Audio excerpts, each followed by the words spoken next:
네, 동해안에 지진이 발생한 건 오늘이 처음은 아니었습니다. 최근 비교적 여러 번의 지진이 발생을 했고 이번 규모가 4.5, 그중에서 가장 큰 규모였는데요. 네, 이번 지진의 원인과 앞으로 더 큰 지진이 올 가능성은 없는지 강원대 지구물리학과 장성준 교수에게 미니 인터뷰로 들어봤습니다.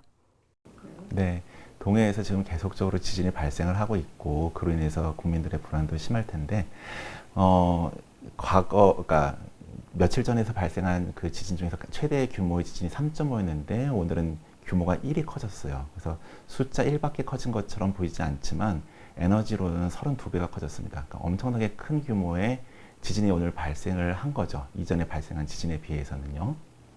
로그 스케일로 증가하기 때문에 규모 1당 에너지는 32배씩 증가합니다. 원인을 알아보려면 그 지진이 어떤 단층에서 발생했는지를 살펴봐야 되는데 오늘 이제 기상청과 또 지질자원연구원이랑 같이 이제 회의를 하면서 이 단층이 역단층이라는 것을 알게 되었어요. 지진이 발생한 단층이 역단층이다. 역단층이라 하는 것은 압축 응력이 가해진 곳에서 발생하는 단층이어서 뭐 대표적인 것은 뭐 일본 해고라든지 판이 섭입하는 곳에서 발생한 지진이 역단층입니다. 그래서 이 동해가 지금 현재 원래는 동해가 처음 생겼을 때 인자 응력이 가해져서 확장이 되었는데 지금은 다시 압축 응력이 가해지면서 동해가 축소되는 이런 단계에 있거든요. 그래서 그런 압축 응력이 가해져서 발생한 지진으로 생각이 됩니다. 그래서 이전에 발생한 지진의 규모가 작아서 그것이 군발 지진이 아닌가 생각도 되었는데 오늘 규모가 4.5나 되는 지진이 발생을 했기 때문에 오늘 발생한 지진이 본진이고 이전에 발생한 지진들이 전진인 것으로 생각이 됩니다. 보통 지진이 발생할 때 지진 후에 발생하는 여진이 있고 지진 전에 발생하는 전진이 있는데 전진이 먼저 발생을 해서 어느 정도 작은 규모의 지진이 발생하다가 본진이 발생하는 경우도 있습니다.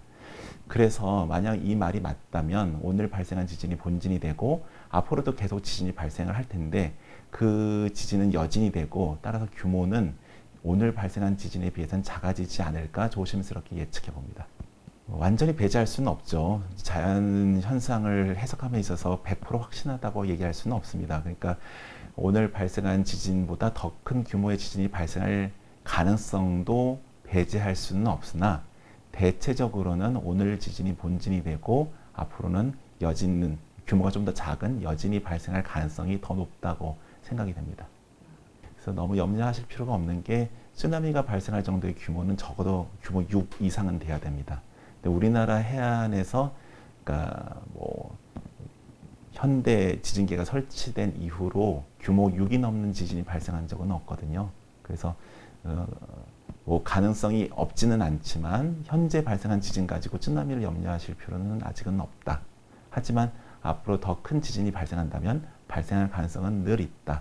왜냐하면 조선왕조실록에 1681년에 양양 지역에서 쓰나미가 발생했다는 기록이 있거든요. 그것이 아주 자세하게 설명이 되어 있고 기록이 되어 있습니다. 그래서 우리나라에서 쓰나미가 발생하는 것은 불가능한 것은 아니고 발생할 가능성은 있다. 근데 현재로서는 아직 염려할 정도는 아닌 것 같다. 그렇게 말씀드리겠습니다.